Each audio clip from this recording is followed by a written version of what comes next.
যে প্রক্রিয়ার মধ্যে আপনারা অংশীদার হয়েছেন, অংশগ্রহণ করেছেন এবং যা প্রণয়নের সমস্ত রকম বাধা বিঘ্ন অতিক্রম করে আপনারা ঐক্যবদ্ধ থেকেছেন, তারই প্রতিফলন হিসেবে আমরা শুক্রবার দিন জাতীয় সনদে স্বাক্ষর করতে পারব, সেটাই আমরা আশা করছি। তারই সমস্ত রকম প্রস্তুতির দিকগুলো আমরা সম্পন্ন করার চেষ্টা করছি।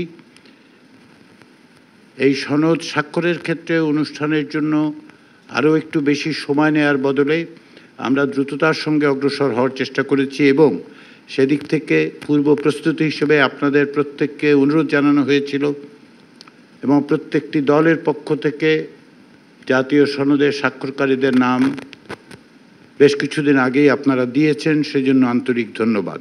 ওয়ালটন এখন দেশের সীমানা পেরিয়ে পৌঁছে গিয়েছে 50টিরও বেশি দেশে। ওয়ালটন, ঘরে ঘরে বিশ্বজুড়ে। জাতীয় ঐকমত্য কমিশনের পক্ষ থেকে সুস্পষ্টভাবে বলতে চাই যে আমাদের দিক থেকে প্রস্তুতি সম্পন্ন হচ্ছে, পাশাপাশি আপনাদের দিক থেকে যে সহযোগিতা অব্যাহত আছে তাতে আমরা আশাবাদী যে একটি আনন্দঘন পরিস্থিতির মধ্য দিয়েই আমরা এই জাতীয় সনদ স্বাক্ষরের অনুষ্ঠানটা সম্পন্ন করব।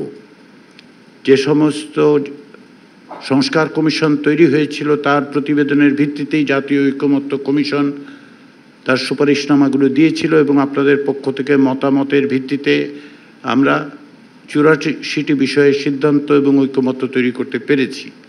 এর কিছু কিছু বিষয়ে কিছু কিছু নোট অফ ডিসেন্ট আছে যেগুলো জাতীয় সনদে সুস্পষ্টভাবে উল্লেখ থাকছে এবং কি কারণে এই ভিন্নমত সেটা উল্লেখিত থাকবে, যাতে করে ভবিষ্যতে একটি দলিল হিসাবে, একটি রাজনৈতিক দলিল হিসেবে এটি যখনই যার কাছে যাবে, যিনি এটি ব্যবহার করবেন তিনি দেখতে পারবেন যে কোথায় কোথায় রাজনৈতিক দলগুলো একমত হয়েছিল, কোথাও নোট অফ ডিসেন্ট ছিল, কোথায় ভিন্ন মত ছিল এবং কি প্রস্তাবগুলো পরবর্তী সময়ে কি সুপারিশগুলো কে কীভাবে বাস্তবায়ন করেছেন।